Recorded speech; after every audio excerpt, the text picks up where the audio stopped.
বিসমিল্লাহ, বলো সুবহানাল্লাহ, এই কথাটা যে ভাইরাল, এটা বললে আমলনামায় গুনাহ উঠে যেতে পারে যে কারণে, এবং কি এটা মারাত্মক একটা বিষয়।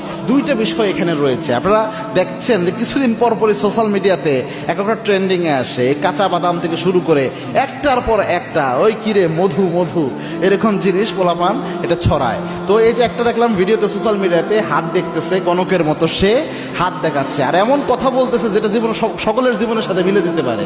আর দেখার পরে বলতেছে যে ঠিক কি না, ওই ছেলে বলতেছে ঠিক। কি রাগ করলা? কয় না। বলো বিসমিল্লাহ, বলো সুবহানাল্লাহ। এখানে প্রথম যে বিষয়টা হয়, রসুলের একটা হাদিস জানেন, আল্লাহর হাবিব সাল্লাল্লাহু আলাইহি ওয়াসাল্লাম জানিয়েছেন, আবু হুরায়রার বর্ণনা, মান আতা কাহিনান, কোন ব্যক্তি যদি গণকের কাছে যায়, গণকের কাছে যে হাত দেখায়, আল্লাহর হাবিব জানিয়েছেন যাওয়ার সাথে সাথে 40 দিনের আমল বাতিল হয়। আরেক বর্ণনায় এসেছে, আল্লাহর হাবিব বলেছেন রসুলের উপর যা নাজিল হয়েছে সবকিছু অস্বীকার করার গুনাহ আল্লাহ আমলনামায় দিয়ে দেয়, সবকিছুর সাথে কুফরি করা হয়ে যায়। এক বর্ণনায় এসেছে 40 দিনের আমল নামাজ শেষ, আরেক বর্ণনায় এসেছে রসুলের উপর নাজিল করা যা আছে সব অস্বীকার করার মতো গুনাহ আমলনামায় উঠে যায়। এটা হচ্ছে প্রথম, ওই যে হাত দেখানোর বিষয়টা, যেহেতু এটা আমরা ভাইরাল করতেছি, এটা অনেকেই এখান থেকে উৎসাহিত হবে। এই জন্য কারো কোনো গণকের কাছে কখনো হাত দেখাবেন না, গায়েবের একমাত্র মালিক আল্লাহ। 2 নাম্বার, এখানে বিসমিল্লাহ এবং সুবহানাল্লাহ এটাকে ফান হিসেবে ব্যবহার করা হচ্ছে।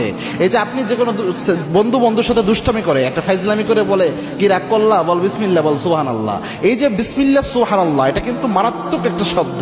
আল্লাহ রাব্বুল আলামিনের বরকতময় নাম বিসমিল্লাহ, সুবহানাল্লাহ, তাসবিহ আল্লাহ রাব্বুল আলামিনের বরকতময়, এগুলার অসংখ্য ফজিলত রাসূল সাল্লাল্লাহু আলাইহি ওয়াসাল্লাম হাদিসে বলে গিয়েছেন। তো এই এগুলা নিয়ে যদি আপনি ফাইজলামি করেন বা ফান করেন, এগুলা যদি আপনি আপনার স্বাভাবিকভাবে মজা করার জন্য ব্যবহার করেন, তো এটা তো মারাত্মক, এবং এই ক্ষেত্রে অসম্মানজনক হলে ঈমান নষ্ট হয়ে যেতে পারে।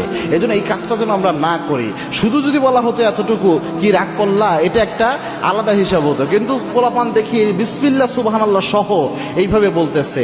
এজন্য একটু সাবধানতা অবলম্বন করা উচিত, যে বিসমিল্লাহ সুবহানাল্লাহ শব্দটুকু নিয়ে আমরা যেন ফাইজলামি না করি, যোগ না করি। এগুলো অনেক যুবক ভাই হয়তো আপনাদের কষ্ট লাগতে পারে, কি তোমরা রাগ করলা।